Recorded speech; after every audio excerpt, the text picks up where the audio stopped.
হওয়ারই কথা ছিল। এবং এক্ষেত্রে সবচেয়ে বেশি আমার মনে হয় যে প্রভাবিত করেছে খুনি হাসিনা, যে প্রভাবিত তিনি ওই 15-16 জুলাই করেছিলেন ওই গণভবনে বসে প্রেস কনফারেন্স করে, সেই প্রভাবিত তিনি এখন করছেন ভারতে বসে। তিনি যখন এখনো তার জায়গা থেকে এমন টোনে কথা বলেন যে এই টোনে তিনি কথা বলেছিলেন ওই জুলাইয়ের আগে, তিনি যখন এখনো তার ভিতরে বিন্দুমাত্র কোনো অনুশোচনা দেখা যায় না, কিংবা তার যে কথা বা এই যে এতগুলো খুন করেছে সেগুলোর জন্য যে দায় নেওয়ার যে বিন্দুমাত্র মানসিকতা, সেটাকে বিন্দুমাত্র অ্যাড্রেস না করে বরং যারা এই অভ্যুত্থানের সাথে সরাসরি সম্পৃক্ত তাদেরকে প্রত্যক্ষ এবং পরোক্ষভাবে বিভিন্ন রকম আবার ওই ট্যাগ দিয়ে যখন উপস্থাপন করার চেষ্টাটা করা হয়, এই যে এতগুলো মানুষকে খুন করা হয়েছে তার নির্দেশে, সেগুলোর জন্য বিন্দুমাত্র তার জায়গা থেকে সহানুভূতি না দেখিয়ে বরং তার ওই পূর্বের ইতিহাস দিয়ে যে সিম্পেথি নেয়ার যে তার একটি প্রক্রিয়া সবসময় তার ভিতরে দেখা গিয়েছে, সেটা যখন তিনি আবারও করেন তখন মানুষের ভিতরে একটা ক্ষোভ তৈরি হয়। এত বড় একটি হত্যাযজ্ঞ ঘটানোর পরে তিনি যখন নতুন করে আবার ছাত্র সমাজের উদ্দেশ্যে এসে বক্তব্য দিতে চান, তখন মানুষের ভিতরে এই ক্ষোভটা সামগ্রিকভাবে তৈরি হয়। আপনি গতকালকে ওই ভিডিওগুলোতে দেখবেন এখানে কিন্তু কোনো নির্দিষ্ট শ্রেণীর বা পেশার মানুষের কিংবা নির্দিষ্ট কোনো প্ল্যাটফর্মের মানুষের রিপ্রেজেন্টেশন ছিল না, সকলে এই জায়গায় ঐক্যবদ্ধ হয়েছিল যে এই বিষয়টিতে তাদের অবস্থানের ক্ষেত্রে। সাজ্জাদ সালাম, আমার কয়েকটা প্রশ্ন আছে। আপনি কি কালকে শেখ হাসিনার বক্তব্য শুনছেন?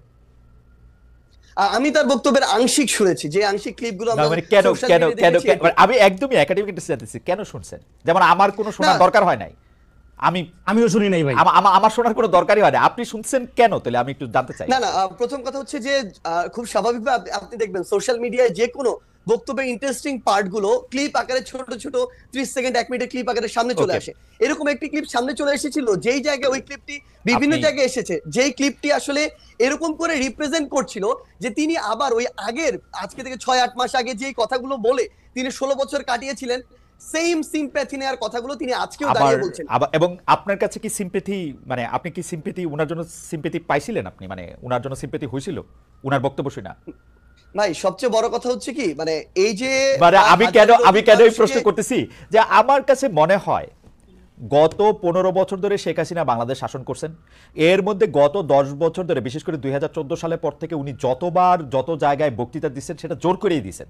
জোর করে দিচ্ছেন বলতে তিনি যেন প্রধানমন্ত্রী বিডিভিতে ছিলেন, ইয়াতে ছিলেন, জোর করে দিচ্ছেন, আমাদের জোর করে শুনতে হয়েছে। এখন তো এটা আমাদের জোর করে শোনার বিষয় না।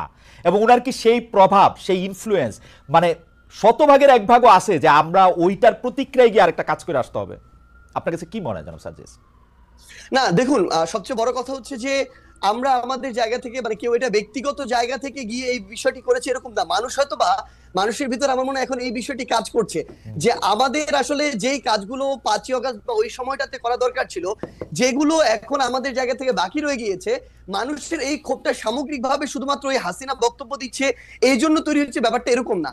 এই ক্ষোভের কিছু অংশ আমি যদি বলি একদম ফ্র্যাঙ্কলি অন্তর্বর্তীকালীন সরকারের উপরেও আছে। এই অন্তর্বর্তীকালীন সরকার তাদের জায়গা থেকে এই খুনি যারা ছিল, যারা সরাসরি এই খুনগুলোর সাথে জড়িত, ছাত্রলীগ, আওয়ামী লীগ, যুবলীগের ক্যাডাররা বা কিছু কিছু পুলিশ সদস্য, যাদেরকে আসলে গ্রেফতার করে বিচারের আওতায় আনার কথা ছিল, দৃশ্যমান এরকম একটা বিচার আমাদের দেখার কথা ছিল, সেটি যখন দেখছে না মানুষের ভিতরে একটা ক্ষোভের উদ্গীরণ হচ্ছে। যখন দেখছে ছাত্রলীগ, যুবলীগ, আওয়ামী লীগের ওই সদস্যরাই বিভিন্ন ভাবে বিভিন্ন দলের সাথে এখন যুক্ত হচ্ছে এবং আশ্রয় প্রশ্রয় তাদের চোখের সামনে দিয়ে হাঁটছে, তখন এই মানুষগুলোর ভিতরে আরেকটা ক্ষোভ তৈরি হচ্ছে। তখন এই মানুষগুলো সামগ্রিক ক্ষোভের একটি, আমার মনে হয় নতুন এখানে একটা ওকেশন পেয়েছিল, যে ওকেশনে গিয়ে অ্যাটেন্ড করে নিজের এই ক্ষোভটির উদ্গীরণ করেছে। এইটা কি এরকম হইতে পারে জনাব সাজ্জাদ আলম? ধরেন শেখ হাসিনার উপরে তো আপনার কন্ট্রোল নাই, আমারও কন্ট্রোল নাই। শেখ হাসিনা আরেকটা বক্তৃতা দিল, তারপরে গিয়ে কোন বাড়িটা ভাঙবেন? না দেখুন, এখানে শেখ হাসিনা অসংখ্য বক্তৃতা দিক আর একটা বক্তৃতা দিক, সেটা ফ্যাক্ট না।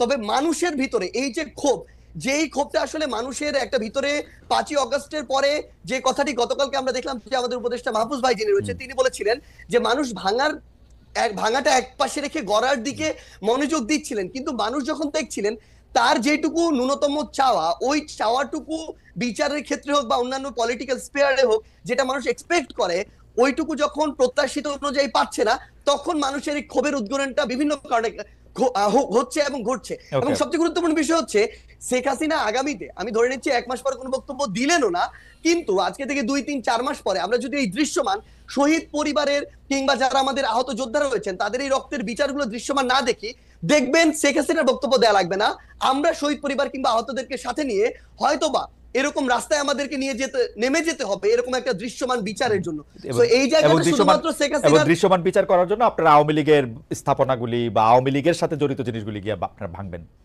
এটা আওয়ামী লীগ না, সবচেয়ে বড় কথা হচ্ছে কি দেখেন, আওয়ামী লীগ বলে এমন কিছু এখানে বিষয়কে নিয়ে আসা হচ্ছে। আওয়ামী লীগের সবাই, আমরা যদি স্পষ্ট করে বলি, আওয়ামী লীগের যে মানুষগুলো এই বিষয়গুলোর সাথে জড়িত ছিল, হত্যাযজ্ঞের সাথে, খুনের সাথে, ফ্যাসিজমের সাথে, স্বৈরাচারের সাথে, এবং তারা যেগুলোকে সিম্বল এক প্রকার উপাসনালয় হিসেবে তৈরি করে সিম্বলাইজ করে এতদিনের এই রাজনীতিটা করেছে, মানুষের ক্ষোভ ওই জায়গায়।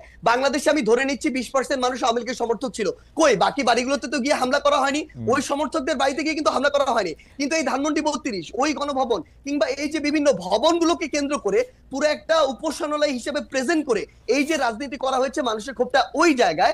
এবং এটা স্পেসিফিক ভাবে দল হিসেবে আওয়ামী লীগ নয়, বরং স্পেসিফিক ভাবে কিছু প্রতিষ্ঠান বা উপাদান যেগুলোকে সামনে রেখে এতদিন আওয়ামী লীগ এই অত্যাচার নিপীড়নের রাজনীতিটা করেছে। ওকে।